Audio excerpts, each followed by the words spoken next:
Connaissant Inge depuis l'époque parisienne chez Patrice Motini, donc c'est une amie que je connais depuis longtemps, elle a toujours fait un travail extraordinaire de dessin à la main, de dessin en maquette. C'est quelqu'un qui fait beaucoup dans les projets. Voilà, ce soir, elle va nous présenter un projet, comme c'est le sujet de cette série. C'est un projet d'une maison qui s'appelle Friant, à Gand, la maison de la famille Friant. Elle va nous présenter cette maison en nous parlant en particulier donc de tout le processus, mais en mettant l'accent sur la relation avec son client. Inge me disait tout à l'heure, les architectes, les étudiants n'imaginent pas la flexibilité en fait qu'on a nous architectes. C'est-à-dire que non seulement dans la rénovation, on a un bâtiment qui est existant, on est en discussion continuelle avec lui. Quand on le voit pour la première fois, quand on fait le projet et aussi pendant le chantier, on découvre perpétuellement des choses avec lui, mais avec un client, c'est pareil. Donc quelque part, on déplace ici aussi un peu le sujet de la rénovation, mais plutôt du dialogue avec. Voilà, Inge, je te laisse la parole. Merci encore. Je prie l'accueillir. Merci Sophie, d'ailleurs, ou d'abord, pour l'invitation. Et ça me fait toujours plaisir de te revoir, puisqu'effectivement, on a un parcours qui date déjà ensemble à Paris. La maison. J'ai décidé de parler d'une maison unifamiliale, puisqu'on m'a demandé de parler d'un processus d'un bâtiment. Et je me suis dit que il y a beaucoup de processus quand on travaille sur des projets, et le processus avec les clients ou avec les maîtres d'ouvrage en est une. Donc j'ai mis l'accent vraiment sur ce parcours qu'on a fait avec notre client. Donc la maison s'appelle Friant. On a commencé à travailler sur la maison en 2014 et on a fini la maison en 2019. Donc là, déjà, on voit que travailler pendant 5 ans sur une maison unifamiliale, que ça prend beaucoup de temps, en fait, de travailler sur des projets. Alors, donc, mon agence s'appelle Architecte Jan de Weelder Inge Vink, mais on a aussi le nom comme alter ego Universum Carousel Journey. Et je voulais le mettre puisque, pour moi, tous nos projets, c'est aussi ça. C'est aussi un journey, c'est comme un voyage dans l'histoire des maîtres d'ouvrage, dans l'histoire du bâtiment, dans tout le parcours, au fait, on voyage.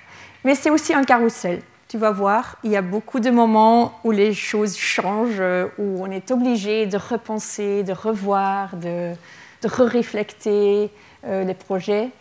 Et c'est un univers. Quand on travaille pour des clients privés, mais aussi pour d'autres clients, même dans le public, etc., on construit pour des gens et on crée un univers. Et je pense que ça, c'est très important pour moi, que quand on construit, les gens, ils doivent se sentir bien dans les projets ou nos projets. Alors, je reviens sur la façade. Je vais juste vous montrer la maison et l'arrière, donc dans le jardin.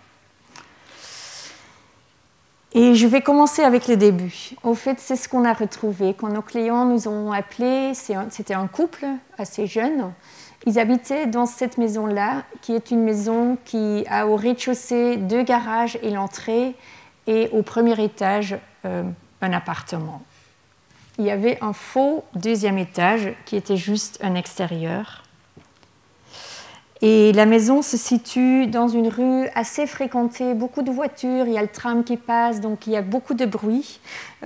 C'est dans le centre de Gand, mais pas dans le centre-centre, c'est un peu dans les abords. Et puis ça, c'est l'arrière.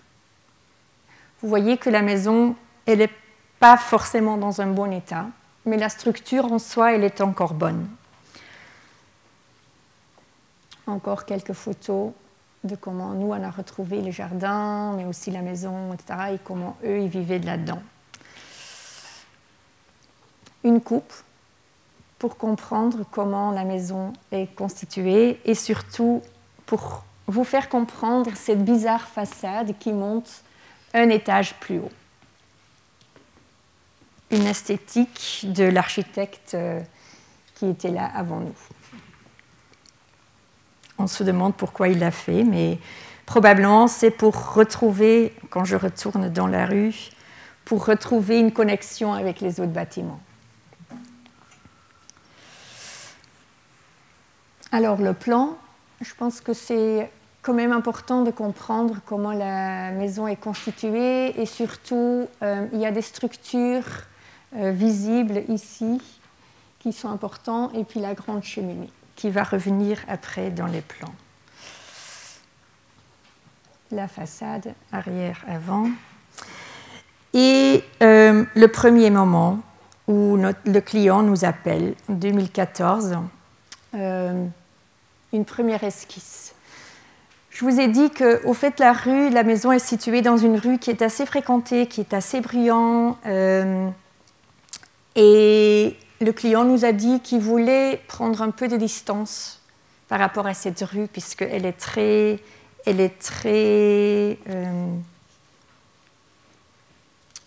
comment dire, depuis la maison, ils étaient presque sur la rue. Ils habitaient sur la rue ou dans la rue et ils n'avaient pas envie de continuer à vivre comme ça. Donc, ils voulaient plutôt vivre en hauteur et en retrait.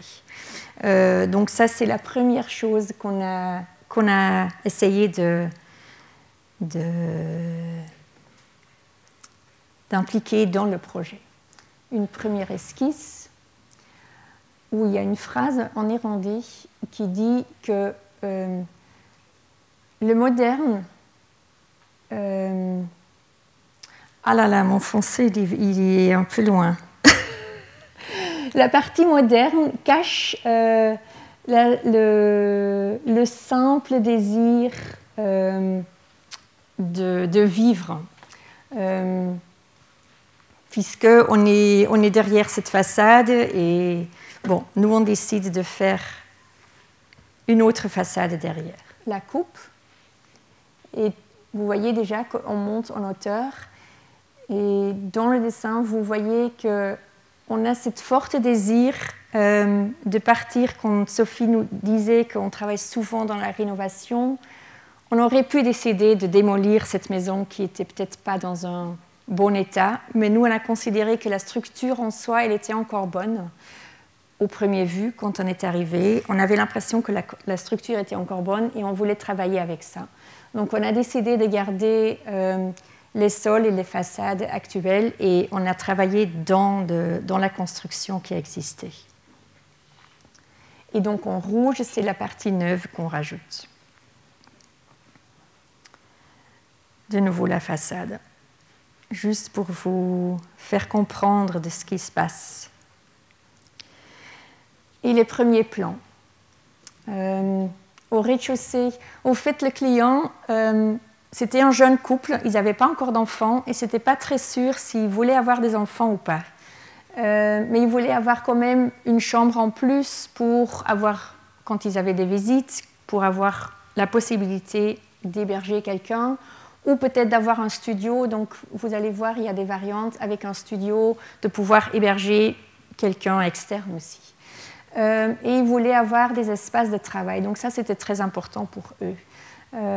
Et chacun voulait avoir sa propre espace de travail, donc c'est pour ça qu'il y a au fait qu'il y a 2 espaces de travail. Donc au fait on rentre, ce qu'on a décidé c'est de faire ce retrait. Et ensuite, on a regardé la structure du bâtiment ou les parties qu'on pouvait garder dans le bâtiment. Il y avait cet escalier-là qui allait droit en haut, que vous avez vu dans les plans auparavant, qu'on voulait garder dans un premier temps. On a hébergé 2 chambres là où il y avait les garages, au rez-de-chaussée, et ensuite on aimait bien cette idée de vivre en hauteur par rapport à la rue aussi, puisque ça crée une autre distance par rapport à la rue.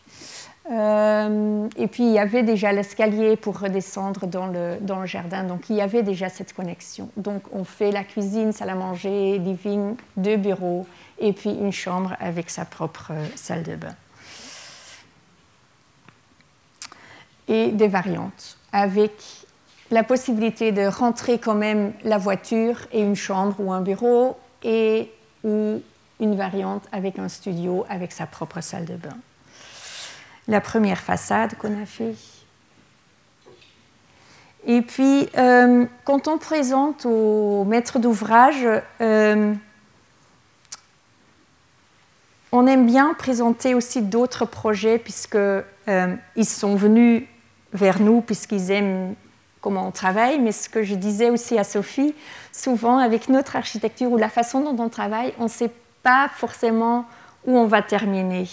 Mais on veut quand même leur expliquer comment on pense et comment on réfléchit, comment on voit les choses. Et donc, on avait cette référence d'une maison individuelle à Gand aussi, qui s'appelle Kavelwarande, qui a aussi ce retrait par rapport à la rue. Pour une autre raison que je ne vais pas expliquer ici, ces gens, si quand même peut-être, ces gens-là explicitement, ils voulaient vivre sur un espace très petit. Et c'est ce qui se passe au fait avec le projet qu'on a proposé à notre maître d'ouvrage pour le projet Friant aussi, qu'au fait les mètres carrés sont assez réduits. Et puis on voulait montrer comment on pourrait s'y prendre par rapport à la rue, par rapport aux voisins, etc. Donc on retrouve quand même dans le plan d'urbanisme des raccords avec les bâtiments existants. C'est un peu plus complexe ici, mais je ne vais pas rester sur cette maison-là. Il y a les plans où vous voyez les pièces qui sont assez petites et aussi l'escalier qui monte en haut, hein, l'escalier en spirale. Et ça, c'est l'intérieur.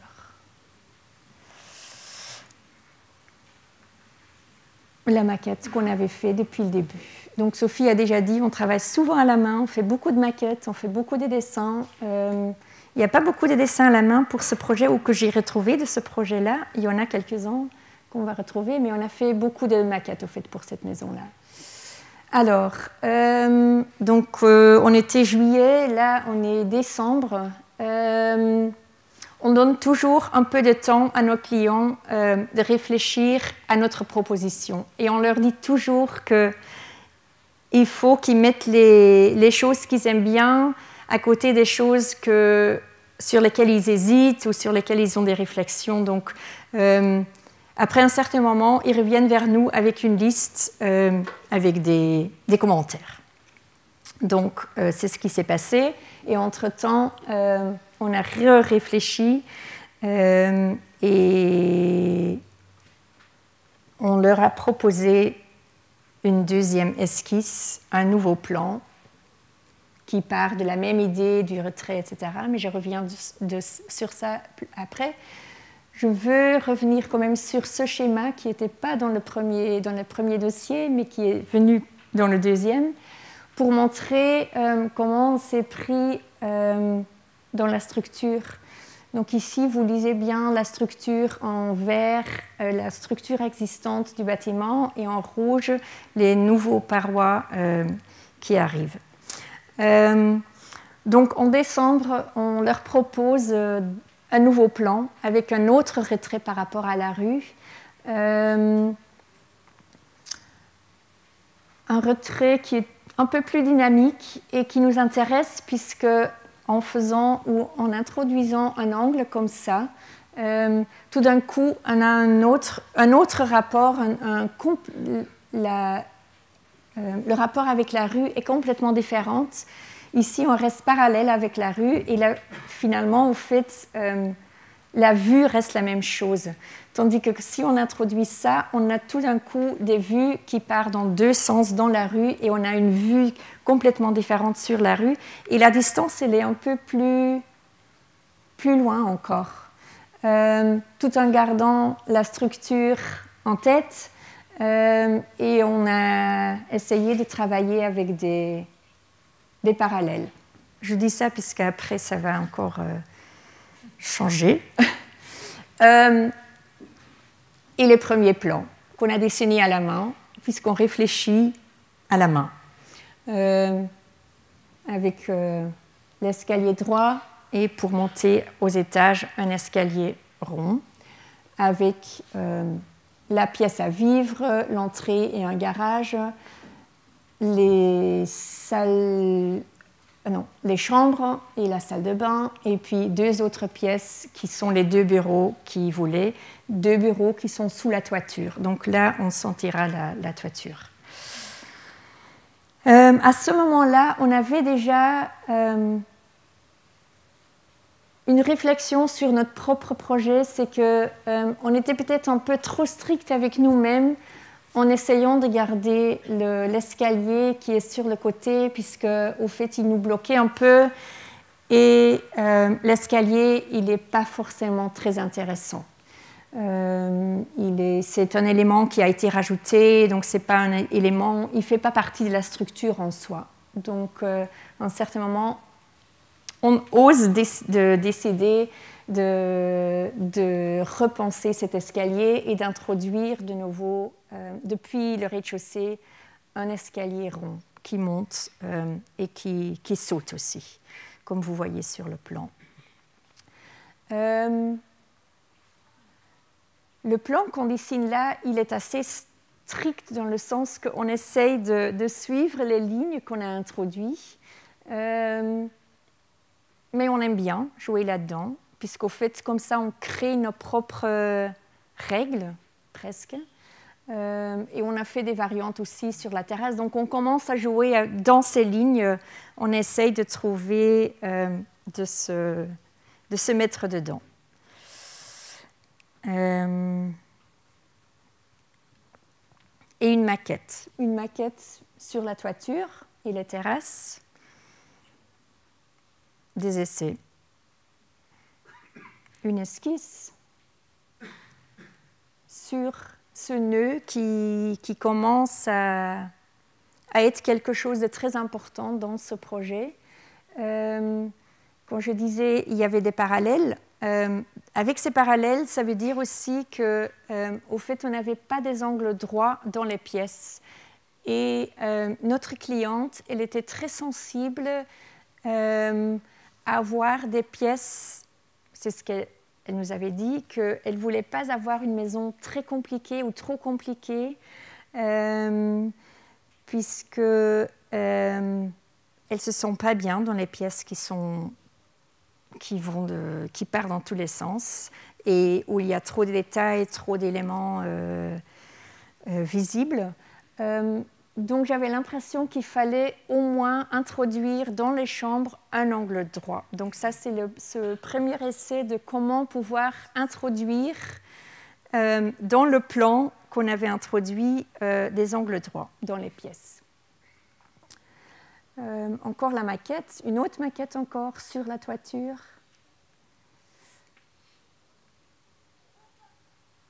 Et une autre esquisse sur ces angles. Donc là, vous voyez que je viens de trouver 2 angles droits dans les pièces pour avoir l'impression d'être dans un rectangle.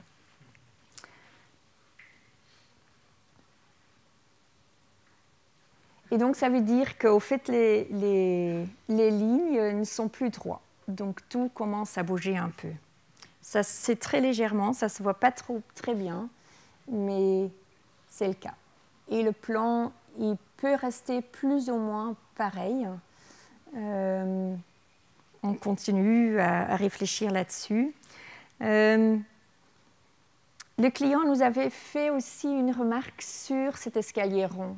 Ils n'étaient pas sûrs si pour eux, ça pourrait fonctionner, s'ils pourront se sentir bien avec un escalier rond.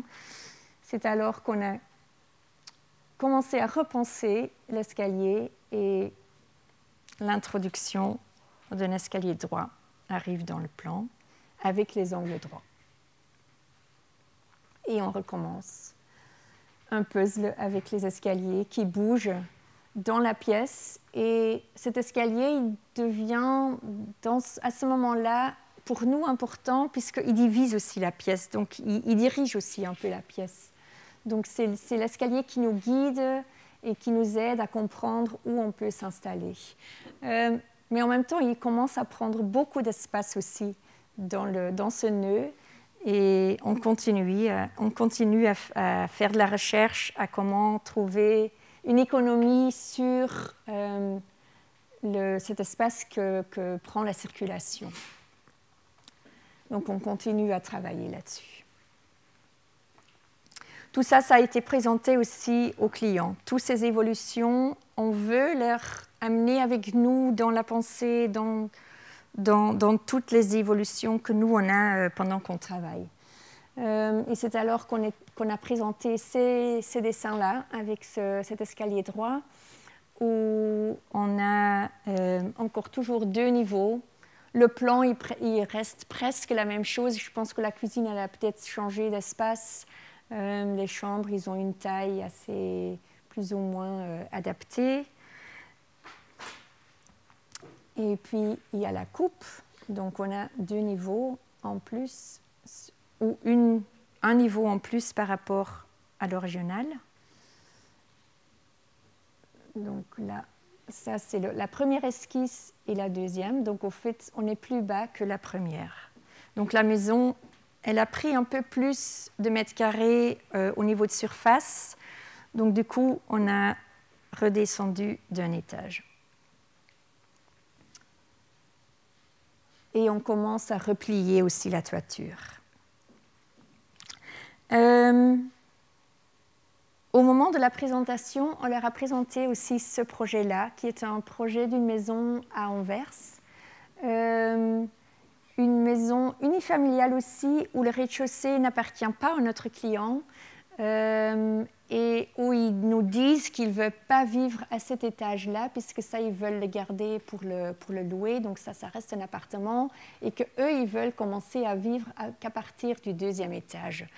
Et qu'ils voulaient avoir un jardin, puisqu'il n'y avait que des balcons un peu bizarrement organisés à l'arrière, que je vais vous montrer après. Et au fait, on part de la même idée que la maison Friant. On fait un retrait, donc on construit presque une maison dans l'autre maison. Comme vous voyez ici, la façade arrière. Alors là, vous comprenez que c'est peut-être pas très chouette comme pièce extérieure. Et vous commencez à comprendre qu'au fait, on a construit ici une petite maison en hauteur et que cette partie-là de la construction, elle reste ouverte.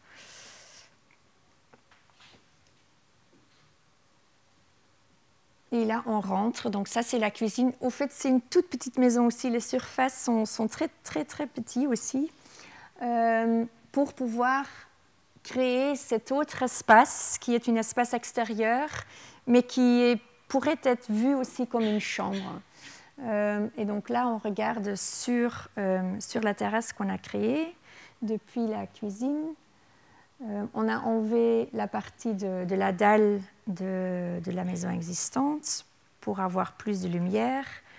De nouveau, un escalier en spirale puisque ça prend moins de place, puisqu'on n'avait pas beaucoup de place. Et puis, on a introduit un nouveau volume en bois. Et ça, c'est l'idée qu'on a aussi avec Friant, qu'on voulait construire au départ. On voulait construire en bois par-dessus la construction existante. Et on monte jusqu'à la toiture. Une toute petite pièce très légère. On prend encore un retrait. Donc, au fait, on prend un retrait par rapport à notre propre façade qu'on a créée. Pour avoir encore une autre vue, puisque en pliant la façade, on a une autre vue très particulière, c'est à Anvers, sur la partie historique d'Anvers.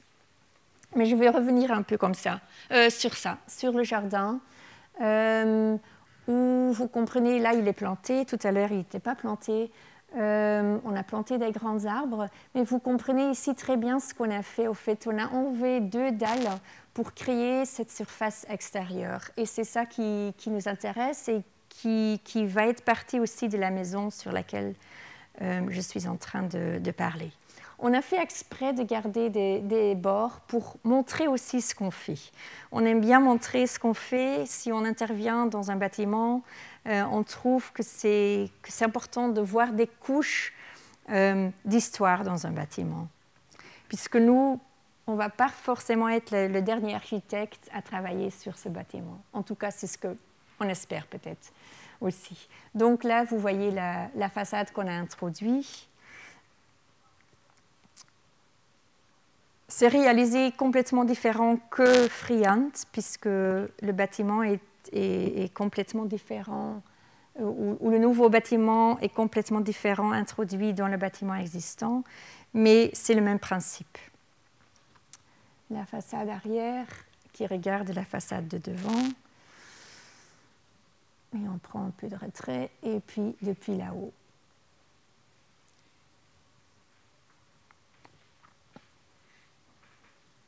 Et les arbres qui poussent à travers la façade. Je disais aussi qu'on était en train de chercher sur la toiture, de comment habiter la toiture. Et là aussi, on est venu avec un projet qu'on a réalisé tout au début de notre pratique, où on a juste rajouté un étage avec 2 chambres et où on a travaillé vraiment sur un pliage de toiture en cherchant des connexions avec les bâtiments existants, mais aussi en essayant de trouver des lumières très spécifiques. Et d'avoir 2 façades pour les 2 chambres, de ne pas avoir une façade, mais au fait, les 2 chambres, ils ont à chaque fois 2 fenêtres. Et depuis l'intérieur, on sent aussi le pliage de la toiture. Et on avait à cette époque-là cette idée de le faire aussi pour la toiture de Friant, d'habiter la toiture et de vraiment sentir la toiture. Alors, 2015, mars. Je dois regarder moi-même aussi. Alors, on continue à faire redévelopper le projet. Ils sont revenus vers nous en nous demandant, je vais peut-être... Ah ouais, non. En nous demandant de faire une cuisine qui est fermée, qui ne fait pas partie de la pièce principale, et aussi de réaliser un bureau qui est peut-être dissocié par rapport à la pièce principale. Donc on a continué à travailler là-dessus. On a continué à travailler sur comment habiter la toiture, et le plan, il évolue. Donc la cuisine, elle a changé de place aussi par rapport au plan que vous avez vu auparavant.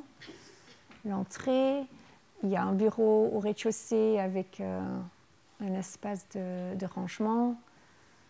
La cuisine qui est fermée, mais qui en même temps peut faire partie de la pièce principale, puisqu'on a réalisé un meuble ici qui peut s'ouvrir. Ils ont beaucoup de livres, notre client. Donc ça, c'est une forte demande de réaliser une librairie aussi ou une bibliothèque assez importante dans leur pièce, dans leur maison. Peut-être pas forcément dans leur pièce à vivre, mais dans leur maison en tout cas.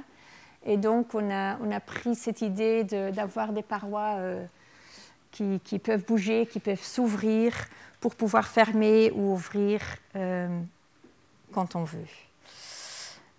Et ça, c'est des petits dessins qui expliquent ça. Donc là, la cuisine, elle est ouverte. Là, elle est fermée. Et on voit où on découvre les livres. C'est aussi un moyen au fait, avec notre client, on a eu beaucoup de discussions sur comment on pouvait rendre la maison assez tranquille et qu'il n'y avait pas trop d'éléments visibles puisqu'elle est super sensible à ce genre de choses. Ce qui était un peu bizarre puisqu'au fait, quand on lui a posé la question de comment elle l'a vécu, et je parle surtout de elle puisque elle avait quelque chose qui faisait cette demande, elle nous a expliqué que son père, il n'était pas architecte, mais il avait construit sa maison, sa propre maison complètement lui-même. Et c'était une maison qui était qui était très compliquée quand elle nous expliquait. Donc, au fait, elle a toujours vécu dans une maison assez compliquée. Mais donc, elle ne supporte pas ça. Donc, on a toujours fait des allers-retours avec elle à comprendre où on allait trop loin ou pas aller assez loin. Donc il y avait toujours cet aller-retour avec elle. L'espace à travailler, ouvert et fermé. Donc le fait de pouvoir cacher aussi les livres, pour elle, c'était quelque chose qu'elle aimait bien. Et la maquette, de nouveau. Et là, on est en juillet 2015.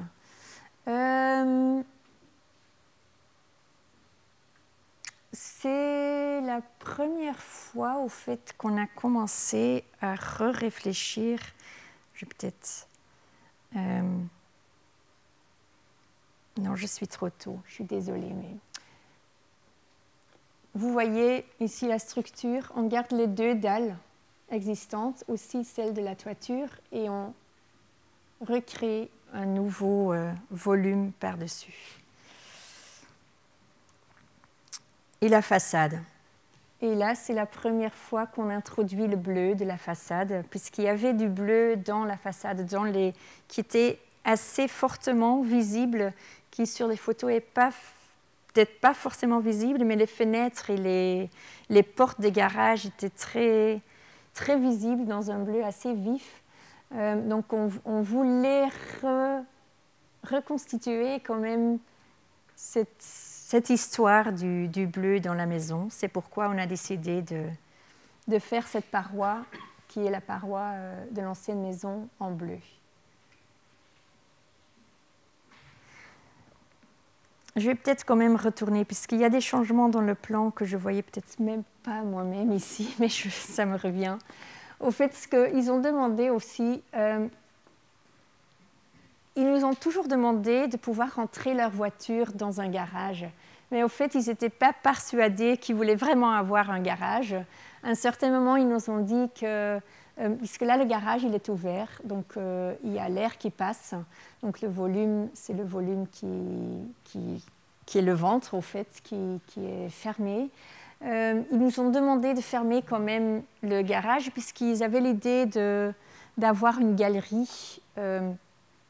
Ils avaient cette idée des galeries. Donc, ils voulaient pouvoir utiliser cette pièce au rez-de-chaussée autrement que comme un garage. Et donc, c'est là qu'on a introduit un paroi en verre au rez-de-chaussée.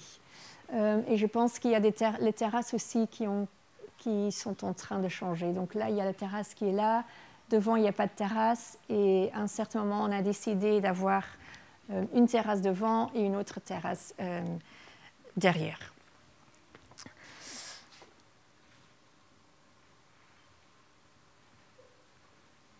Pour avoir des connexions depuis la pièce principale. Et donc la façade en bleu et des briques derrière.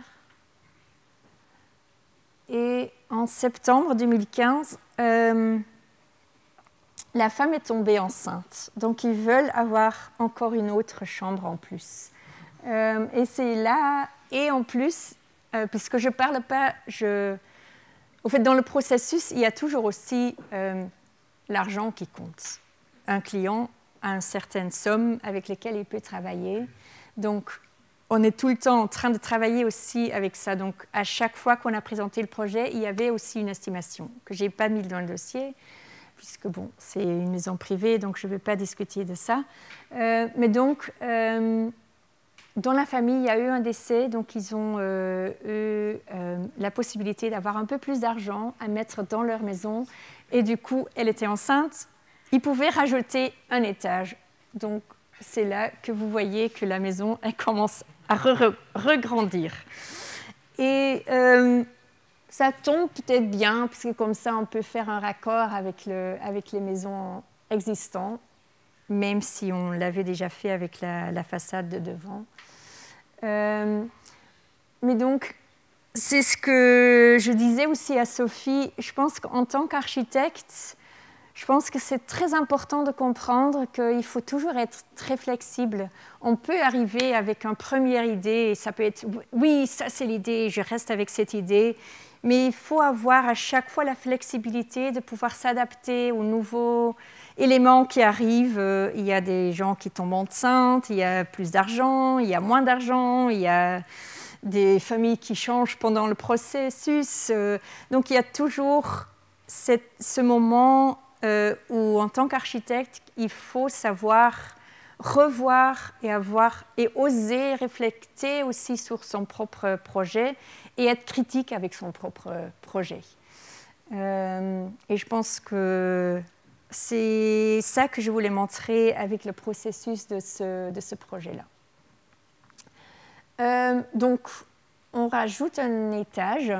Je pense que le rez-de-chaussée, le premier étage, la cuisine, elle change de nouveau, puisqu'au fait, elle trouvait que la cuisine, finalement, elle était un peu petite, et elle avait réfléchi, et avoir une cuisine qui était fermée n'était peut-être pas forcément ce qu'elle voulait vraiment.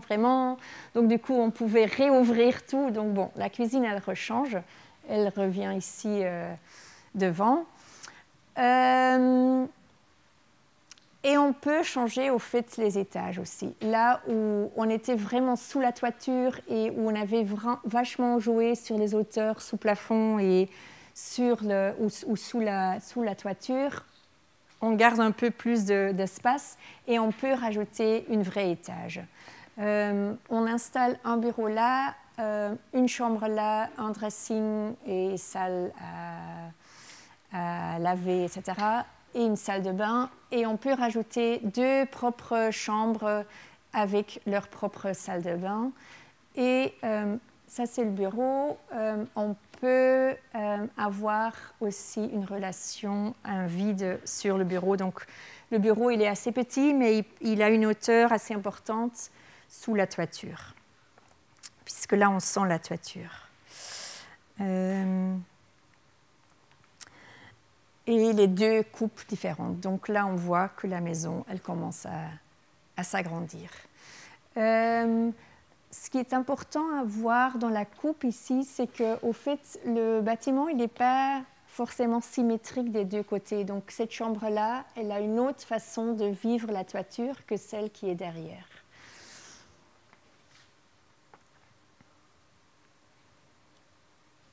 Et la façade qui pousse. Et on introduit, j'ai parlé au début de la cheminée existante qu'on voulait garder puisqu'elle faisait vraiment partie de la structure. On rajoute une autre cheminée qui est la cheminée dont on a besoin pour pouvoir passer toutes les tuyaux qui montent sur la toiture. Et on l'utilise comme un mur mitoyen avec le voisin qui a sa toiture plate. Et on utilise Aldo Rossi comme exemple et un autre projet de nous, Rotelenberg, où on a introduit une lucarne. Ce n'est pas une cheminée, c'est une fenêtre, mais ce qui nous intéresse ici, c'est au fait qu'il y a un miroir qui est autour de la cheminée et la réflexion de la toiture dans cette cheminée. Et quand vous regardez notre cheminée qu'on a introduite, vous comprenez ce qui se passe. Au fait, en introduisant le miroir, la cheminée, elle est là, mais en même temps, elle disparaît. Et on cherche la connexion avec le voisin qui a des tuiles de ciment. Et en même temps, on veut faire disparaître comment dire, ce volume, il est assez prominent et on voulait le faire disparaître, l'avoir un peu plus léger. Et la maquette, une autre maquette encore. Les plans pour le... Bon, un vrai. Les plans pour être approuvés par la ville. Le permis de construire, merci. Et j'ai mis ça juste pour vous montrer où on est situé, parce que je n'ai pas encore parlé de ça. Au fait, vous voyez ici une grande construction, et le point rouge là, c'est la maison et son jardin. Quand on monte plus haut, on regarde sur un parc que vous voyez là, qui est un parc d'un site de psychiatrie. Qui est assez beau. Donc, au fait, ils savent aussi que ils vont toujours avoir cette vue sur les arbres derrière. Donc le fait de pouvoir monter en hauteur, ça leur plaisait bien, puisque comme ça, ils pouvaient profiter aussi, pas que de leur jardin à eux, mais aussi de celui du voisin. Pour le permis, il faut toujours montrer l'avant et l'après. Donc c'est ce qu'on a fait. La toiture, qui commence à prendre une autre forme aussi, qui n'est plus pliée du tout. Elle commence à être droit.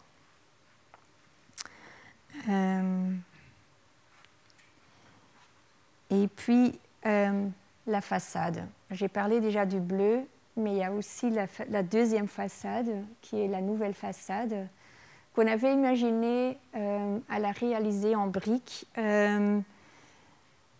mais pour des raisons d'argent, on a décidé de faire une façade en enduit, et on ne voulait pas faire juste une façade en enduit blanc, et on a décidé de redessiner sur la façade les joints des briques. Donc comme ça, on a quand même une façade en briques. Et les joints que vous voyez, ils ont le même bleu que le bleu de la première façade ou la façade existante. Quelques photos. Et je veux parler aussi, ce n'est pas quelque chose qu'on a inventé à cette époque-là, c'est quelque chose qu'on a déjà fait sur d'autres projets aussi. Et je vais vous montrer 2 projets sur lesquels on a travaillé comme ça, mais il y en a d'autres. Alors, c'est de nouveau, j'ai pris que des références de maisons. Une maison à Leefdal, où les gens, ils avaient une façade comme ça, dans les tuiles de ciment. Ils voulaient changer cette façade, puisqu'au fait, les tuiles, ils étaient dans un mauvais état et ils voulaient les enlever pour repenser au fait cette façade. Si vous connaissez notre travail un tout petit peu, nous on aime bien ces tuiles-là, donc on voulait les garder. Donc du coup, on a réfléchi avec notre client de comment est-ce qu'on peut peut-être revoir différemment ces tuiles de ciment. Et c'est alors que... Bon, il y avait 2 questions. Il y avait cette question de façade. Il y avait une autre question, c'était de faire une extension pour leur cuisine. Quand on était en train de travailler avec eux ou de parler avec eux, ils nous ont sorti des photos, des anciennes photos de la maison. Longtemps avant eux, ils habitaient là-bas, donc de la première famille, de la famille qui a construit la maison, en fait. Et on a découvert sur la façade un dessin qui fait le prolongement du balcon, de la terrasse.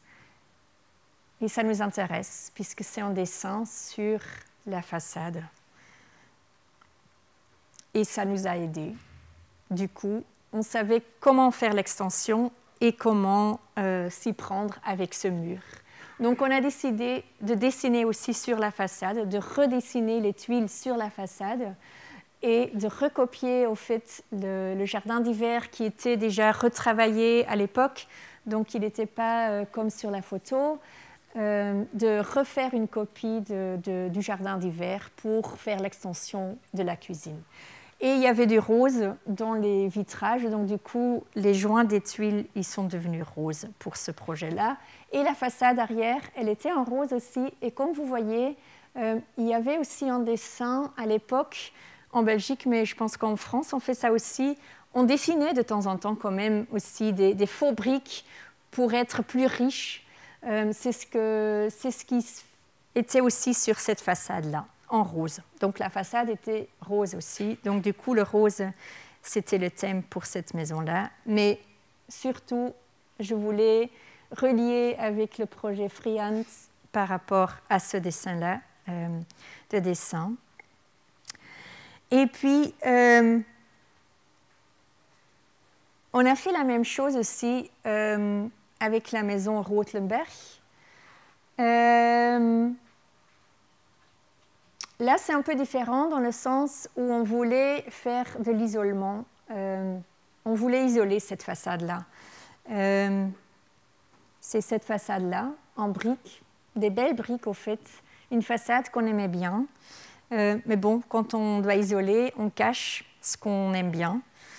Et on a commencé aussi là, avec notre maître d'ouvrage, comment est-ce qu'on peut peut-être recopier ou revoir cette belle façade et avoir cet esprit de la maison qui était une maison de famille et qui avait quelque chose. Elle avait une image dans le village qui était assez importante, donc au fait cette façade-là, elle était assez importante. Alors, on a fait l'isolement, on a commencé à mettre ou à s'imaginer à mettre les tuiles de ciment et de reproduire des briques sur les tuiles.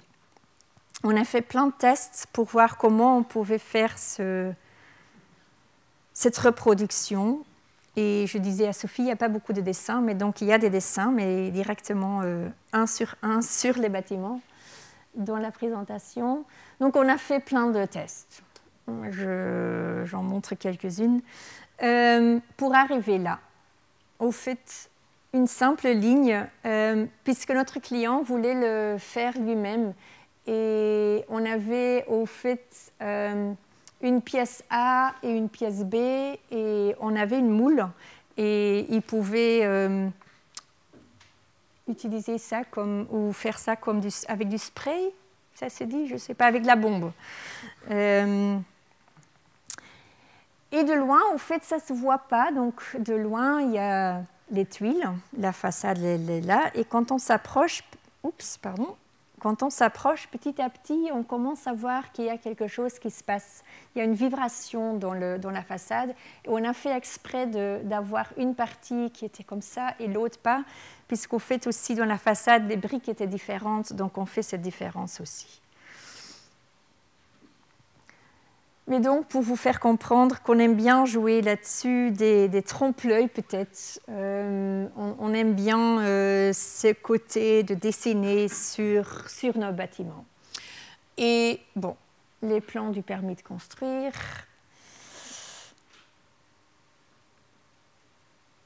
Et le chantier commence. On commence avec le démontage. Et c'est là de nouveau...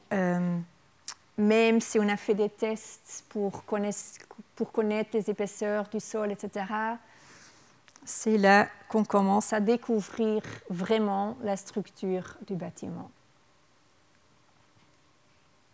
Un sol qui a une faible épaisseur. Des murs qui ne sont peut-être pas forcément dans un super bon état. Et puis, des moments très bizarres où une poutre qui est coupée. Mais bon, le bâtiment, il a tenu pendant des années avec cette coupure. On décide quand même à le supporter avec des étais. Et on va le renforcer après. Mais je pense que c'est important de comprendre comment on a commencé à faire le démontage et comment le bâtiment... on l'a retrouvé à un certain moment. La cheminée qui fait partie vraiment de la structure et des poutres qui sont dans un état un peu où on se demande à quoi ça ressemble. Et pendant qu'on est en train de faire le démontage, il y a le client qui revient vers nous et qui nous dit écoute, vu qu'on a trouvé un peu d'argent suite au décès, on aimerait bien quand même travailler aussi sur l'intérieur un peu plus précis et on aimerait bien travailler avec Doorzon Interieurarchitecten que vous connaissez, puisque, à mon avis, puisqu'ils ont travaillé ici l'année dernière, Stéphanie et Caroline. Donc on a commencé à travailler avec eux sur certaines pièces dans la maison. Les premiers croquis qu'ils ont commencé à faire sur nos plans. Et donc, ils ont réfléchi sur la cuisine et sur la salle à manger, sur le bureau, la salle de bain, ou les deux salles de bain et le bureau. Et le bureau, très spécifique, ils ont travaillé sur la bibliothèque. La première chose qu'elle commence à faire, c'est de redéménager la cuisine. Donc, eux, ils la mettent de l'autre côté en longueur.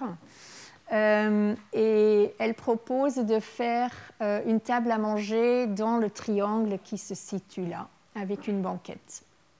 Vous voyez dans le dessin ce qui se passe.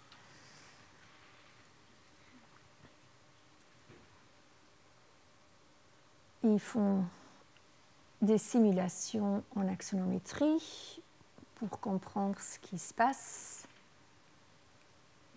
Et ils font, ou elles font, des maquettes pour parler avec nous, mais aussi pour parler avec le client.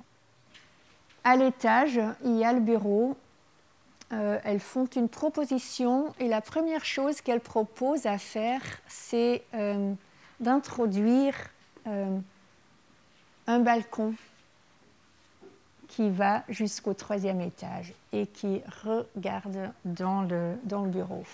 Donc, on doit revoir le sol, mais ça nous plaît bien. Donc, on est d'accord avec eux. Et puis, elle revoit aussi la façon dont on pense la salle de bain. Là où nous, on travaillait vraiment dans la pièce, elles prennent la décision de prendre distance de la forme de la pièce.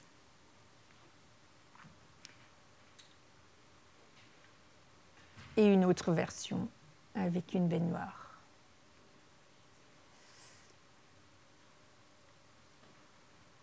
La proposition de la table de travail avec la bibliothèque et la salle de bain avec une douche ronde. Donc, au fait, elles introduisent une nouvelle forme dans la maison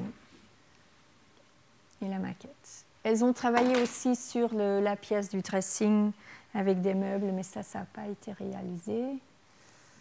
Et elles font tous les étages.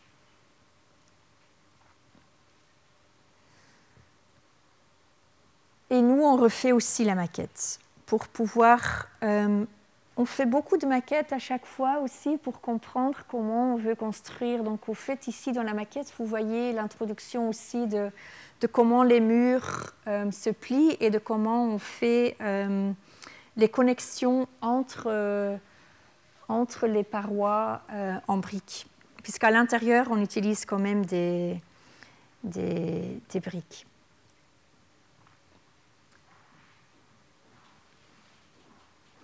Et la grande cheminée qui est très visible sur la maquette.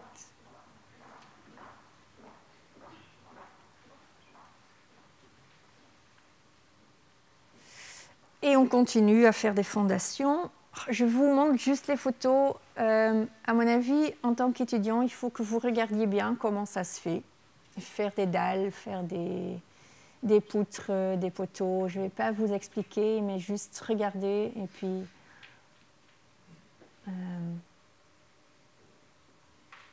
vous allez voir que le projet petit à petit commence à s'agrandir. On a pris la position de supporter la structure existante le plus possible et de temps en temps on a rajouté des pièces là où c'était vraiment nécessaire. Des pièces de temps en temps en béton, de temps en temps en acier. Et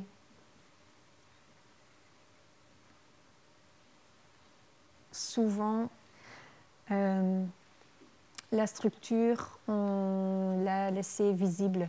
Au fait, ce qu'on a fait aussi, c'est on a re-renforcé la dalle qui avait une épaisseur que de 7 cm, si je ne me trompe pas. Donc, on a remis une couche par-dessus. C'est ce que vous voyez ici. On a mis une poutre pour le renforcer et pour pouvoir supporter aussi, puisqu'on rajoute quand même des étages, donc pour pouvoir supporter aussi les étages qui sont au-dessus. Et on fait des découpes pour l'introduction de l'escalier.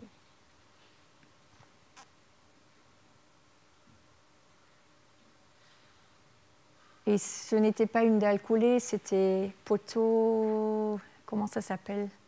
Je ne sais pas, mais bon. C'est comme des petites briquettes qui sont posées l'un à côté. Des ourdis. Oh, ça, je n'aurais pas trouvé ce mot. Et donc, on fait des supportements, on rajoute des poutres et on les fait à la bonne taille. Donc, c'est pour ça qu'il y a un mouvement dans la poutre aussi. Donc, on a utilisé les vraies tailles nécessaires structurellement. Puisque c'était aussi ce qui se passait dans le bâtiment en soi déjà. Les poutres, ils avaient aussi à droite, à gauche, des trucs un peu bizarres. Donc, vous avez vu que les poutres n'étaient pas connectées. Donc, on voulait garder cet esprit de construction peut-être pas logique dans un premier temps. Oups. Et on a gardé les murs en briques aussi. Alors, la construction des parois en bas, les premiers pas, et les renforcements au premier étage, de murs qui poussent.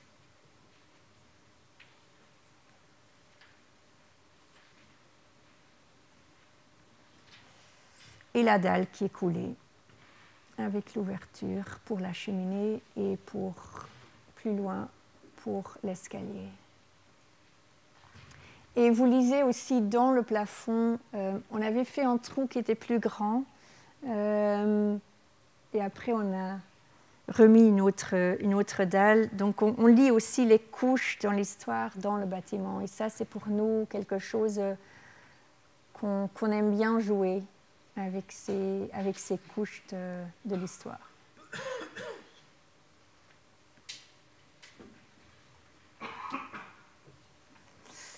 La façade de devant, l'existante et la nouvelle. Et pendant le chantier, comme j'ai dit déjà, on a quand même découvert à droite à gauche des choses qu'on a dû revoir avec l'ingénieur. Et ça en est une, c'est que le poteau qui était là, il était un peu instable, donc on a fallu le renforcer et on l'a donné comme un corsage, c'est ça?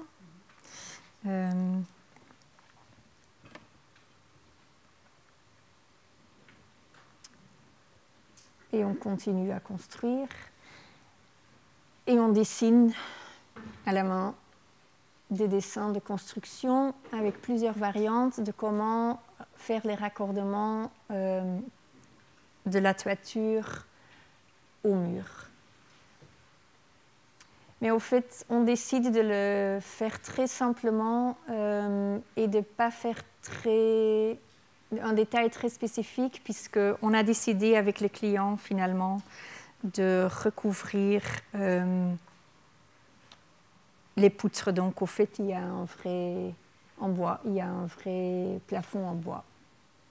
Donc, ce détail, au fait, sur lequel on a travaillé assez fortement, à la fin, il était peut-être moins nécessaire. Mais j'aime bien montrer comment on travaille, même au niveau de détail, qu'on travaille continuellement à la main. Et on dessine aussi à l'ordinateur, mais on commence à la main. Les raccordements du plafond.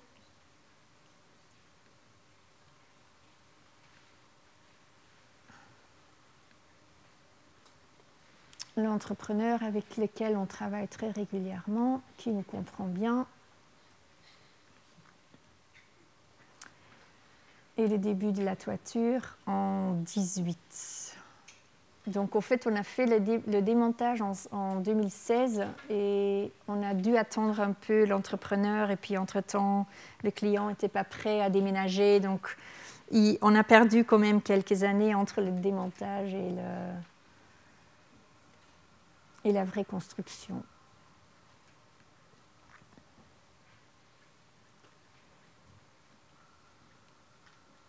Et pendant la construction, tout d'un coup, le client nous demande ou a une hésitation à ne pas avoir assez d'espace. Et ils avaient l'impression qu'il fallait avoir encore plus d'espace. Et ils nous ont demandé de prévoir un pavillon dans le jardin. Le chantier était en route.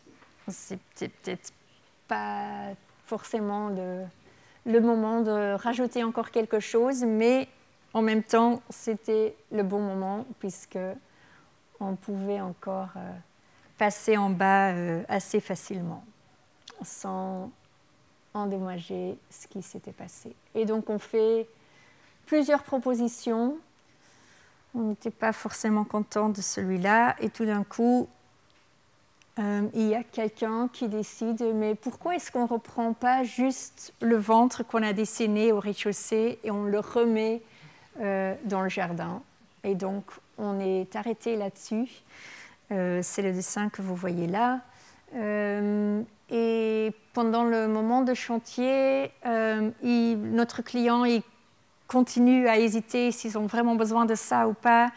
On décide avec eux de faire quand même la dalle, de prévoir la dalle, de prévoir tous les égouttements, etc. De façon à ce que s'ils ont encore envie d'avoir ce pavillon dans le jardin, à ce que tous les raccordements sont faits et qu'ils ne doivent pas passer avec des gros œuvres dans le bâtiment existant. Donc, on n'a pas réalisé cette partie, sauf la dalle et tout ce qui est sous la terre. Et on continue à construire.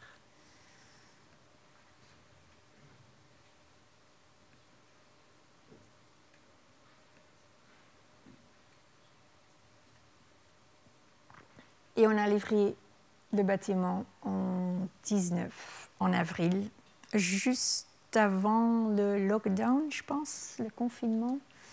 Ce que je vais faire maintenant, c'est que j'ai mis toutes les photos que Philippe Dujardin, qui est notre photographe, je les ai tous mis dans la présentation, puisque j'ai l'impression, pour bien comprendre la maison, il faut pouvoir se balader dedans, et c'est ce qu'il a fait en prenant des photos. Donc bon, je ne vais peut-être pas dire grand-chose sur les photos, peut-être qu'il y aura des questions après. De temps en temps, je vais peut-être dire des trucs, mais bon. On est dans la rue, on prend un peu de distance et on voit ce qui se passe avec les autres maisons et comment on se positionne. Philippe avait de la chance, il y avait une femme avec une jupe bleue qui était intéressée à visiter notre maison apparemment, et il a eu de la chance à la prendre en photo. Donc là, vous voyez la terrasse. Si on parlait du dessin, il y a le dessin des briques, mais il y a aussi, on joue aussi avec d'autres éléments qui font un dessin graphique sur la façade. Donc au fait, les gouttières aussi, ils ont une façon de redescendre qui fait qu'ils font partie du dessin sur la façade. Et on a mis un lampadaire à l'intérieur de l'espace qui a commencé à être là, puisqu'au fait, ce lampadaire, il était accroché, c'est pas vraiment le lampadaire de la rue, mais il y avait un lampadaire de la rue qui était accroché à l'ancienne façade. Donc au fait, on l'a tourné à l'intérieur pour avoir de la lumière à l'intérieur de notre cour. Donc, en fait, il est toujours là aussi, mais c'est cette idée-là qu'on a copiée. Le garage qui n'est plus un garage. De toute façon, au fait, l'épaisseur de la structure existante, elle était très étroite pour pouvoir entrer une voiture. Donc, c'était quand même un peu quelque chose de impossible presque. La cheminée que vous avez déjà vue. Et la porte d'entrée.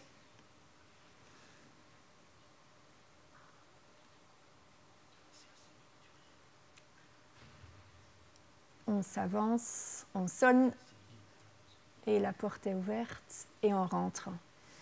Donc on habite au premier étage, donc il y a une pièce ici qui est une chambre de musique, soi-disant, et des toilettes et du rangement, et on monte tout de suite en principe. Mais donc nous on va rester un peu au rez-de-chaussée d'abord.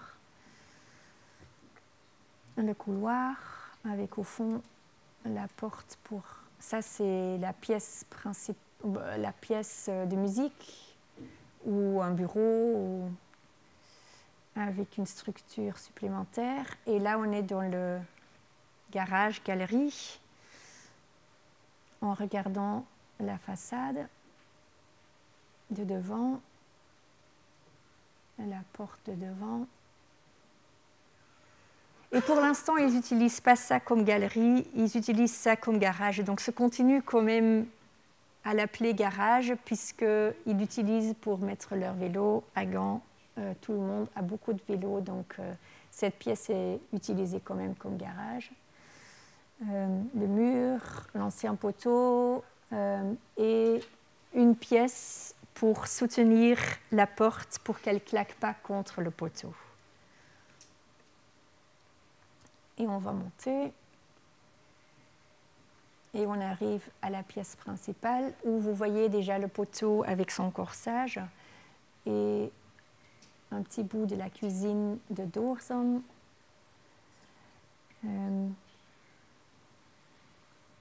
Et on tourne, on regarde dans tous les sens dans la pièce. Ce qui était important pour nous et surtout pour notre cliente, nous on voulait garder les murs bruts. Mais elle voulait avoir quand même des endroits qui étaient mieux travaillés. Donc on a rajouté à certains endroits des enduits pour rendre plus silencieux, je vais dire. Et on a décidé à un certain moment à peindre tout en blanc.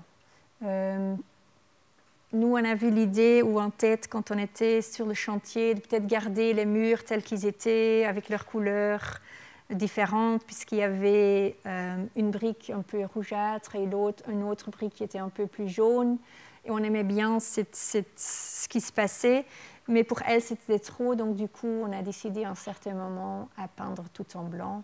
Et finalement, je dois dire, moi, je suis contente aussi, puisque ça réunit aussi les pièces et le bâtiment, l'ancien et le nouveau, est réuni en faisant ça.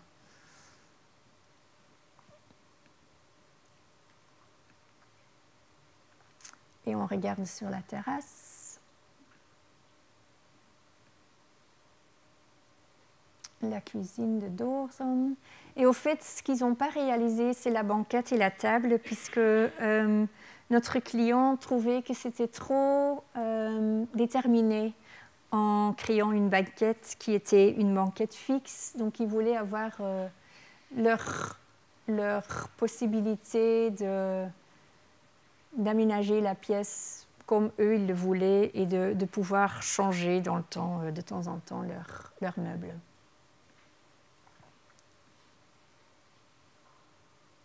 La terrasse de devant, et on rentre dessus. Donc ici, on est entre les deux façades, et là, vous comprenez les vues qui sont différentes par rapport à la rue. On a une vue beaucoup plus lointaine, et aussi, il y a la lumière qui rentre différemment, donc on a aussi d'autres possibilités de faire entrer le soleil dans la maison. De l'autre côté, la terrasse. Et on va monter, si je ne me trompe pas, non, on va regarder à travers la fenêtre.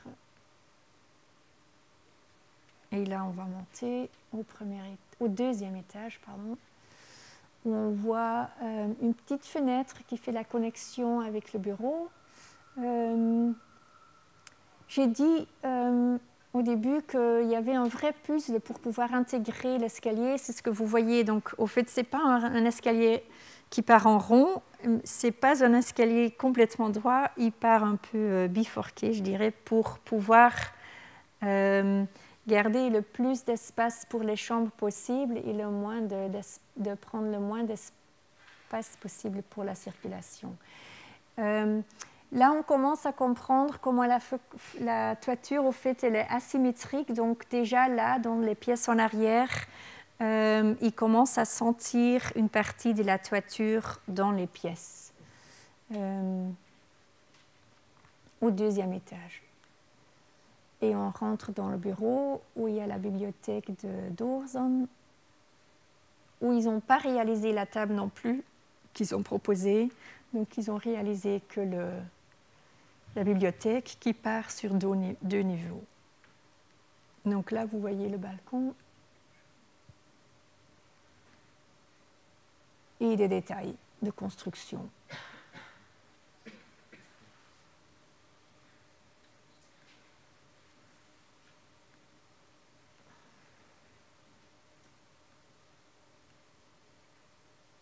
Et au fait, la structure commence à parler avec la bibliothèque. Et on ressort dans la circulation, la chambre de derrière,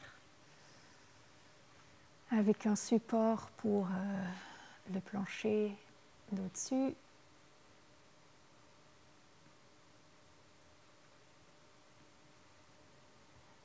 Et les deux portes des chambres de devant, ou de la salle de bain et de la chambre.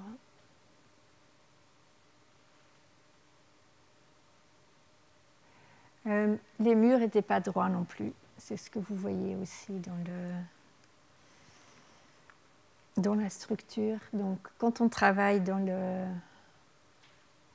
l'existant, il faut prendre tout ça aussi avec vous dans le parcours. La terrasse depuis là-haut et les chambres. Et les nœuds de construction des parois.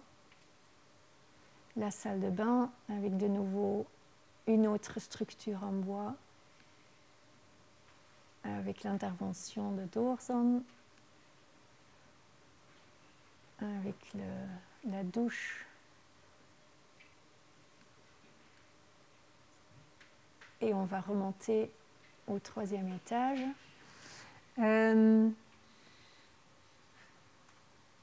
Comme je vous ai dit, le plan était prêt quand il y a eu l'introduction du balcon qui donne sur le bureau. Alors l'escalier n'était pas adapté à ça et on n'arrivait pas à redessiner l'escalier. Donc du coup, on a décidé que la porte, elle donne directement sur l'escalier.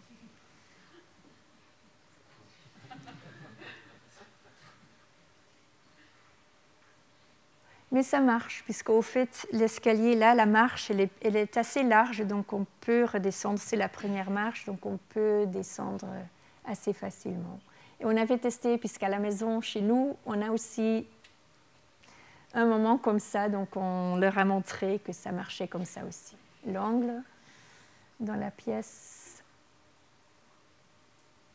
ça c'est la salle de bain, l'angle de la deuxième salle de bain, et la toiture qu'on commence à sentir dans le couloir aussi.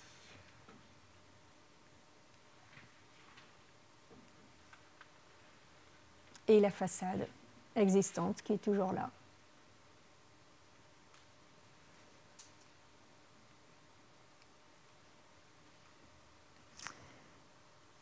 Et on a fini notre parcours à l'intérieur et on va redescendre dans le jardin pour regarder ce qu'on a fait là. Qu'est-ce que je peux encore rajouter? De nouveau, les gouttières qui descendent, qui font le dessin, la cheminée aussi. Et un escalier qui est construit par-dessus l'ancien escalier qui était assez stable, mais qu'on aimait bien. Et le client aimait bien l'ancien escalier aussi. Et donc, du coup, on a décidé de le garder pour pouvoir mettre des pots de fleurs ou autre chose. Et quand il se casse, il se casse. Mais il ne va pas se casser tout de suite. Et le balcon, qui auparavant était un balcon que cette partie étroite, que nous, on a donné un peu plus d'ampleur en cherchant la connexion avec la deuxième façade qu'on a introduite. Et le lampadaire de nouveau. Et oui, je n'ai pas parlé de ça, mais donc au fait, la façade existante, elle est raccrochée aussi à la nouvelle façade avec des lignes, je vais dire, avec de l'acier. Et des découpes.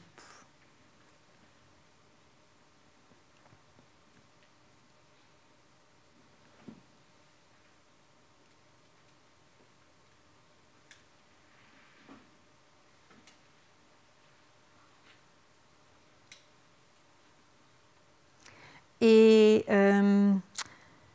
quand on a livré le bâtiment, notre client avait cette idée d'avoir une galerie qu'ils n'ont pas encore réalisée, mais avant d'aménager dans leur maison, ils ont décidé d'inviter quelques amis, une quinzaine d'amis qui sont des artistes, puisqu'ils sont liés à beaucoup d'artistes, pour avoir une exposition dans leur maison. Et ils nous ont demandé à cette époque-là aussi de faire ou de réfléchir sur une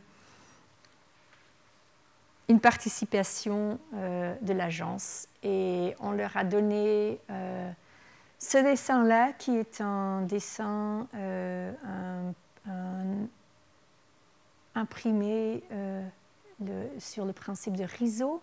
Donc il y a des calques dans l'imprimage, mais aussi on a mis tous les niveaux avec tous les détails, etc., l'un sur l'autre. Donc du coup, le plan, on peut encore le lire, on peut encore le comprendre quand on connaît la maison, mais en même temps, il n'est plus lisible du tout.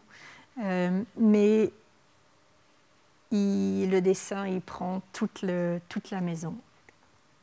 Donc on leur a donné ça au moment de l'ouverture. Et quelques années plus tard, 2021, on a fait partie... vous commencez à rigoler, donc je pense que vous connaissez ce Instagram. On en a fait partie. Il a rigolé puisqu'il y avait cette voiture en face. Il a eu de la chance aussi. Pendant un certain moment, il y avait un monsieur qui habitait dans sa voiture devant la Maison Bleue. Et donc, lui, il pensait que les habitants avaient cette voiture. Bon, bref, c'est pas très grave. Le client n'était pas très contente. Donc, elle a été en discussion avec le monsieur qui lance cet Instagram. Mais nous, on a bien aimé, puisque, bon, c'est clair qu'on a pris une position par rapport à la façade, et c'est normal que pas tout le monde aime ce qu'on fait. Et la façade, je ne sais pas, je parlais tout à l'heure avec, j'ai oublié ton nom, avec le fait qu'on fait des dessins en Excel, et tout d'un coup, je me rendais compte que, au fait, j'avais fait un dessin aussi de la maison en Excel.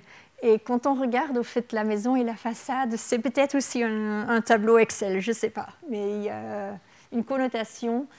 Pour ceux qui ne savent pas, à un certain moment, on a fait un livre où on a fait beaucoup de dessins en Excel, et on a fait un livre sur cette idée de dessiner en Excel. Il y a toute une histoire, mais je ne vais pas la raconter, puisque sinon je vais parler trop longtemps. Mais je veux vous montrer quand même qu'à un certain moment, on a fait des dessins dans Excel, mais on a redessiné aussi quelques de nos projets. Et d'ailleurs, bon, il y a l'autre maison aussi que vous voyez. On a redessiné dans Excel juste comme challenge pour nous-mêmes. Comment est-ce qu'on peut dessiner dans Excel, et est-ce que ça pourrait peut-être devenir un outil de travail ou pas. Donc, bon. Faire le dessin, c'est aussi un plaisir. Donc, bon, c'était juste pour notre plaisir. Donc, on a fait ce livre. Il y avait une affiche avec des projets dedans. Et puis ensuite, il y a 019 qui est un collectif qui organise des expositions et qui invite de temps en temps des gens à faire des drapeaux. Et il nous avait invité aussi de faire un drapeau et on a fait, qui sont implantés dans la ville, et on a fait 2 super grands drapeaux de 3 mètres sur 3 mètres qui sont un extrait de nos dessins d'Excel. Et puis, il y avait des petits drapeaux qui étaient accrochés à leur bâtiment aussi. Et donc, on a réalisé aussi un drapeau de ce projet-là. Puisqu'on parlait de dessin et d'autres possibilités de dessiner, je ne l'avais pas mis, mais je l'ai remis à la fin. Et on est à la fin de la présentation, du coup.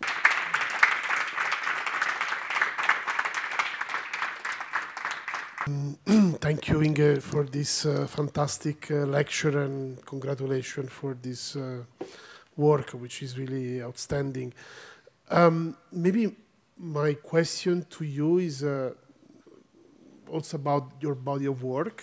I mean, in a way, this house seems to be a sort of summa of many themes that I've seen, you know, in your work through the years.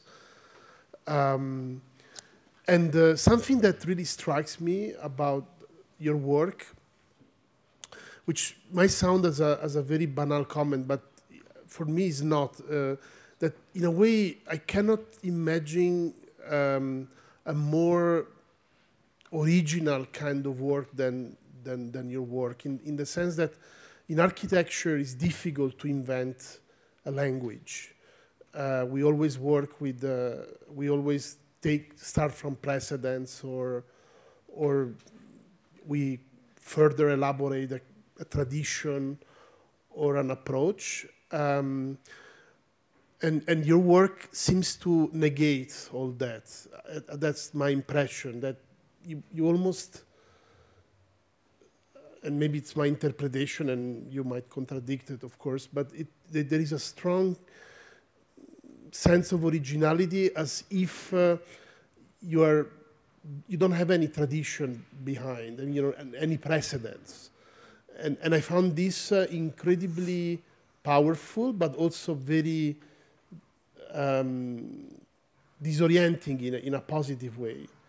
So my question to you is, when you started as an architect, there was anything like maybe an artist or an architect or something that was important for you, or I don't know, that's maybe more of a curiosity than a question.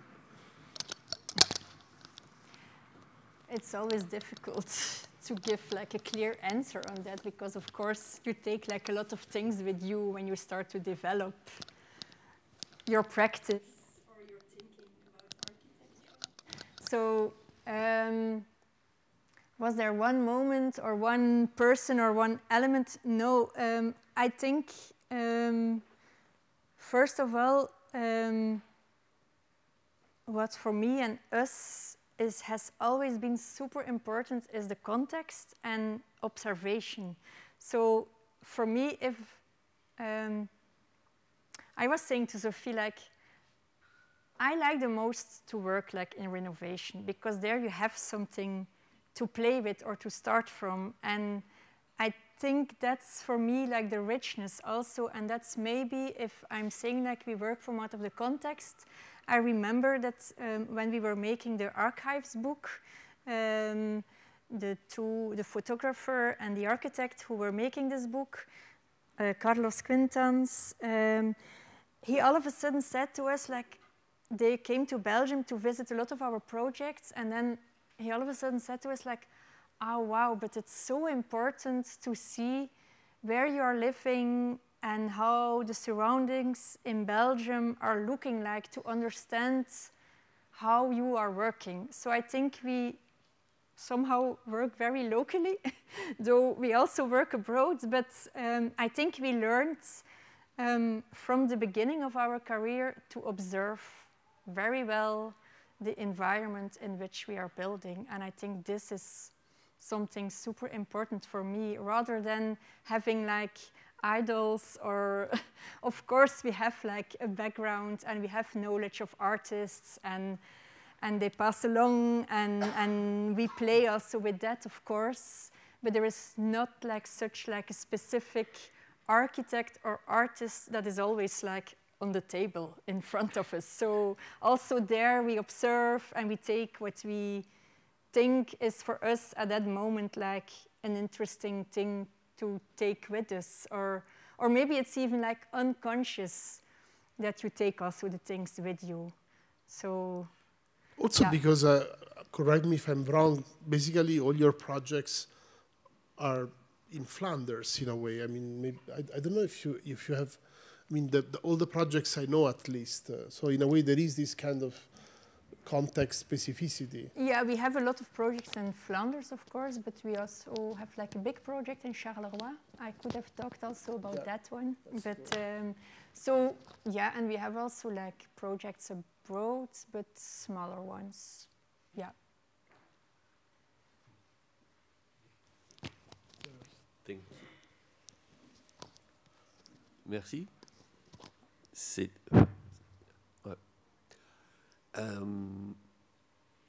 Ugly Belgian Houses, en fait, vous l'avez pris pour un compliment quand vous étiez là, à vous. Oui et non. Il y a des gens qui n'aiment pas. Et ça, c'est normal. C'est toujours comme ça. Il y a toujours des discussions. Quand un bâtiment est livré, il y a toujours des pour et des contre. Donc. Mais au-delà de ça, pour moi, comme ça, c'est moitié une question, moitié pour réfléchir un peu. Ce que je trouve passionnant avec un projet comme ça, c'est le fait que, voilà, on peut en parler ici pendant 2 heures, dans un contexte académique, en imaginant que nos étudiants ont beaucoup de choses à apprendre d'une architecture comme la vôtre, que certainement vous avez su, vous êtes le bureau qui a su faire des bâtiments qui sont vivants comme quand ils sont en chantier. Et c'est vrai que c'est tellement motivant quand on va sur les chantiers de voir les bâtiments en train de se faire pardon, et très vivants. Et puis après, on ferme tout, on cache tout. Et bon, c'est bien parfois, mais ça fait un peu comme les papillons épinglés, en fait. Et vos bâtiments, ils se nourrissent justement jusqu'au bout, en fait, de l'énergie du chantier. Et c'est des bâtiments qui sont des résultats. Tout à l'heure, tu disais, notre nom, c'est aussi Carousel Journey.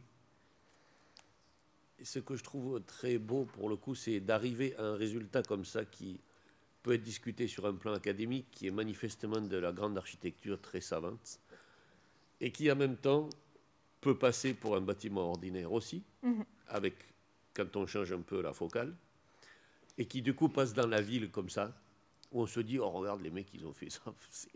Comme... Non, mais là aussi, c'est vivant, comme parfois l'architecture ordinaire est, et comme rarement l'architecture savante est. Et c'est fait sans aucune ironie. C'est ce que je trouve le plus fort, personnellement, que de manipuler tout ça, mais dans le champ savant, donc du coup, c'est pas ironique, c'est pas regarde, on va faire un truc aussi moche que si on n'était pas architecte, etc. Et comme il en résulte une architecture comme ça assez à la fois volontariste et composite, je voulais savoir si c'est des questions que tu peux élaborer sur le fait que cette espèce de position très équilibrée entre ordinaire et savant, et entre beau et laid, est-ce que c'est un moyen de diffracter le sens de la maison et qu'elle soit appropriable, plutôt que par exemple qu'on est dans une maison de John Pawson, on n'a pas grand-chose à approprier, quoi. Et c'est très très très beau. C'est censé être très beau. Et donc, est-ce que vous travaillez sur cette question consciemment, sur la beauté du lait?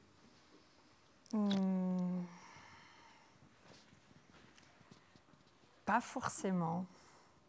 Je pense que si on travaille, il y a beaucoup qui vient du ventre.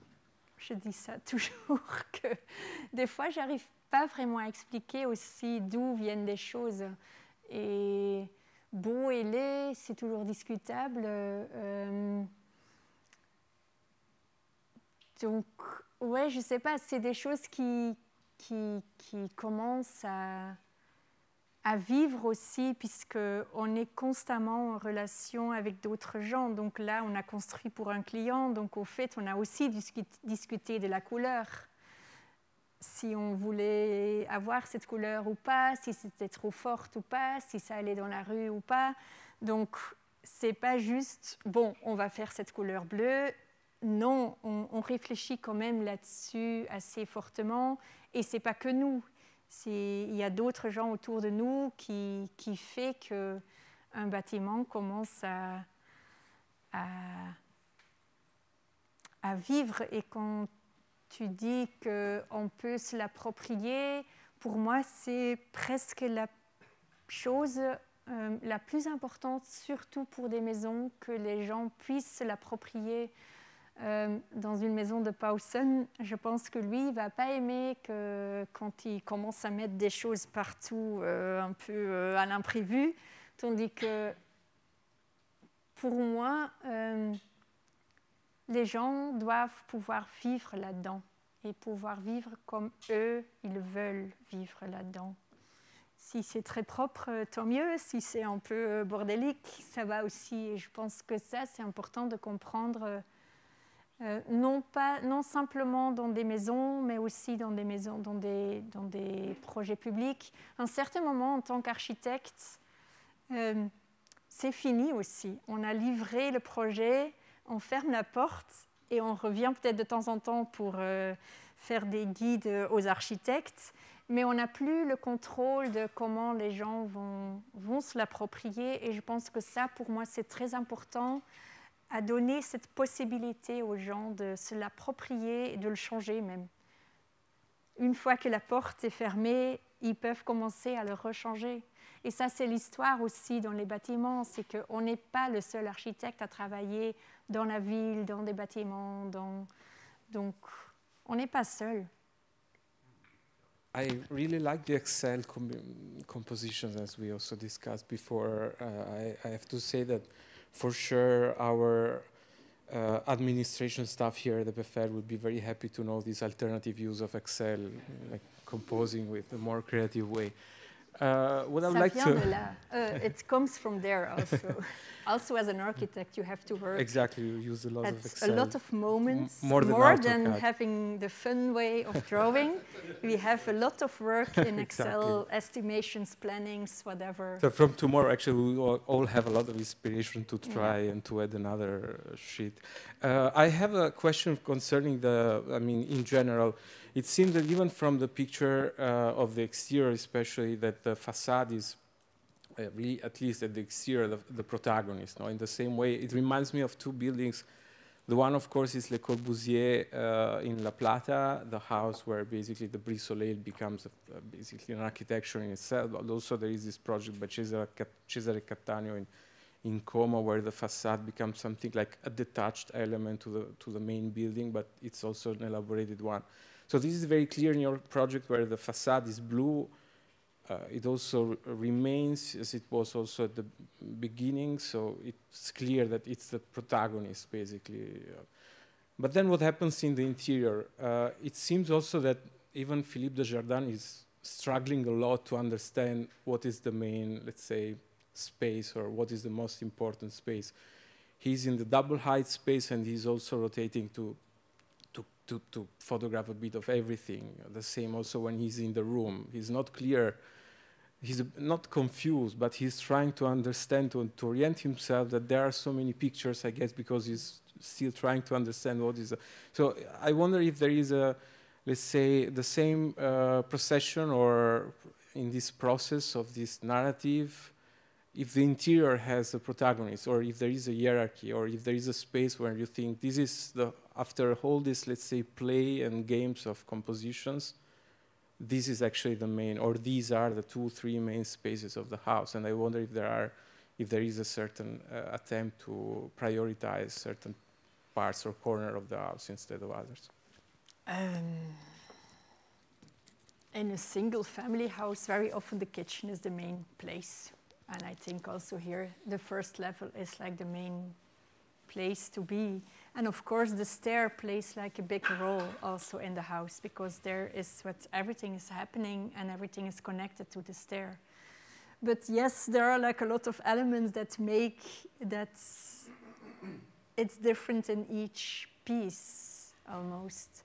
So is it necessary to have like a main element to be able to? No, it's also interesting. So I wonder how this is a deliberate, let's say, way of designing. So it seems that in the office you have a lot of fun, like experimenting a lot. But yes, I mean it's a good answer, of course.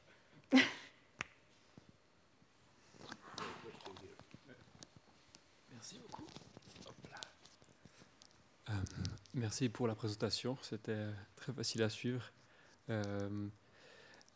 J'avais une question en particulier par rapport à la relation avec le client.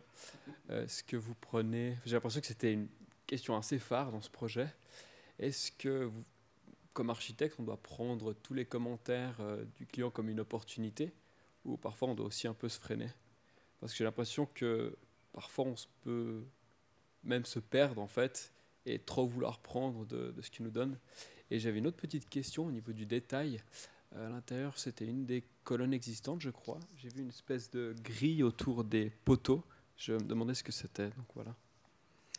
Le poteau, c'est un corsage, puisque le poteau n'était pas assez stable. Et on a découvert ça pendant le chantier et on a dû le renforcer. Donc c'est de l'acier pour le rendre plus stable. Et la première question, j'ai oublié. La parole avec le client et de s'il faut le freiner ou pas de temps en temps. Ou peut-être ou peut-être il nous freine nous de temps en temps aussi. Je pense que c'est un aller-retour. Oui, je pense qu'en tant qu'architecte, il faut très bien ou très précisément écouter le client. Et tu peux détecter aussi des éléments où tu sens, là, ça c'est très important, et d'autres choses sont peut-être un peu moins importantes, et sur ces choses-là, on peut commencer à jouer. Donc, il faut trouver aussi sa propre espace de jeu, je dirais. Mais par exemple, sur le bleu, on a eu beaucoup de discussions là-dessus, puisque notre cliente, surtout la femme, elle n'était pas... au départ, elle n'était pas forcément persuadée que ce bleu était bien. Mais petit à petit, on a fait la maquette, elle se l'est appropriée et maintenant c'est elle qui adore ce bleu et qui aime beaucoup ce dessin que ça donne. Donc, c'est elle qui l'a choisi d'ailleurs. C'est elle qui l'a choisi d'ailleurs. Oui, ce qui était drôle, c'est qu'elle était tombée enceinte et la petite carte qu'on fait en général pour annoncer qu'on avait un bébé, il avait ce bleu-là. Donc du coup, on a fait, ben, regarde, il y a le bleu, donc pourquoi est-ce que tu hésites toujours? Et là, elle a dit, ah ben oui. Et donc du coup, la maison, elle commence à être vraiment liée très fortement à la famille aussi, puisque bon, c'est lié aux petits. Mais bon, ça c'est des choses qui arrivent comme ça sur le chemin qu'on ne peut pas prévoir. Peut-être on l'avait inconsciemment déjà influencé avec le bleu, je ne sais pas. Et une dernière chose, puis après je laisserai la parole, c'était par rapport aux détails constructifs de manière générale. Est-ce que vous les avez dessinés avant, pendant la démolition, pendant est-ce que c'est quelque chose qui était... Quand est-ce que c'est arrivé en fait?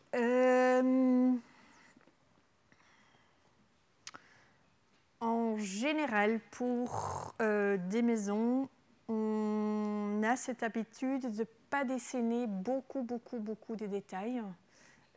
Et surtout dans la rénovation, puisqu'on sait qu'on va devoir les refaire. Et comme j'ai dit, on travaille très régulièrement pour des maisons individuelles avec le même entrepreneur. Et on a cette habitude de voir avec lui, ensemble avec les ingénieurs, etc., de voir comment lui, il voit les choses aussi. Bon, il y a aussi des estimations. Comme j'ai dit, on voulait faire la façade en briques, mais on a compris après l'offerte qu'on a reçue par l'entrepreneur que c'était trop cher. Donc, bon, on dessine des détails. C'est clair qu'on dessine des détails. Donc, on connaît notre projet, je dirais même très, très bien. Et on sait assez bien ce qu'on veut atteindre. Mais on nous donne aussi une liberté. Donc, en connaissant notre projet et les détails ou la finition qu'on veut avoir, ça nous donne la liberté de prendre des décisions rapides sur le chantier aussi. Et quand il y a ce moment-là, c'est puisqu'on l'a fait avant déjà. Pas exactement comme on l'a fait ici, mais on a quand même aussi déjà un parcours de route qui fait qu'on sait aussi comment on peut construire, comment on veut construire et comment on veut travailler avec les matériaux, puisque ça, pour nous, c'est quand même aussi quelque chose d'important. C'est le travail avec les matériaux et de montrer comment une maison est construite et pas de, comme Eric disait, pas de cacher comment un projet est réalisé. Ok, merci. Donc, on a des outils de travail déjà, ça. un peu quand même. C'est ça. Okay. Alors, merci beaucoup pour cette présentation très étendue et surprenante, rafraîchissante, surtout pour des architectes suisses rationalistes. Vous avez présenté le processus du projet et j'imagine qu'il n'y a pas beaucoup d'étapes qui ont manqué dans cette présentation. Et ça, c'est particulièrement intéressant pour tout le monde de voir comment les choses naissent. Finalement, depuis l'extérieur, moi, je me suis posé la question comment on peut appeler ce que vous avez fait. Et je suis arrivé au terme hypothèse, surréalisme poétique ou maniérisme. Ce n'est pas une question, c'est juste une suggestion. Mais la question qui m'intrigue particulièrement, c'est que pendant la présentation, vous avez montré beaucoup la vue en plan et la vue en façade, le chantier, mais il n'y avait pas d'image de l'espace final, quasiment pas. Et moi, j'avais un peu peur qu'à la fin, ça va être plat. Et c'était le contraire. Et je me suis posé la question sur la spatialité, à quel degré vous la contrôlez activement, car il n'y a quasiment pas de profondeur spatiale ici, et il y a une richesse énorme, pourtant avec une fragmentation de l'espace, et surtout il y a la sculpture de l'ouvrage qui apparaît comme figure dans l'espace. Alors on a une richesse énorme sur des mètres carrés minimalistes. Et je voulais savoir de quelle manière vous prévoyez la forme exacte de l'espace dans le processus. On a fait beaucoup de maquettes. Les maquettes ont été Ouais. photographiées de devant et arrière, puisqu'on ne pouvait pas rentrer dedans, mais le travail en maquette a été principal pour ce projet-là. Ce n'était pas une surprise donc pour vous, le résultat sur chantier? Non. Non, et comme j'ai dit, on a déjà quand même un parcours en tant qu'architecte, donc on sait aussi quand on construit des espaces avec les détails qu'on a en tête, comment l'espace va se sentir, comment elle va être l'espace. Donc bon. Mais je dis, on a vraiment travaillé beaucoup en maquette et je n'ai pas montré toutes les possibilités ou tous les essais de maquette qu'on a fait. Donc même à la fin, on a encore refait pendant le chantier, pendant qu'on était en train de faire, on a refait la maquette puisqu'il y avait l'introduction de Doorzone intérieure. Donc on fait tout le temps cette étude est une étude continue, je dirais. Oui, très bien. Et ensuite, ils ont eu combien d'enfants encore? Que un. Un. Merci. Oui, non, que un. Ça arrive des fois aussi que petit à petit la famille s'agrandisse, mais non, ici pas. Et ce que j'ai pas dit, mais ce qui nous arrive très souvent, c'est que le travail avec nos clients est tellement intense que on devient amis. Et c'est le cas aussi avec eux. On est devenus amis, finalement. Donc, je les vois encore très régulièrement. Même s'ils n'ont pas le même âge que nous. Ouais. Et je peux dire ça de beaucoup de maisons de nous, que les clients deviennent des amis. Je propose qu'on s'arrête sur cette phrase, qui est très jolie. Merci Inge, merci pour ta générosité.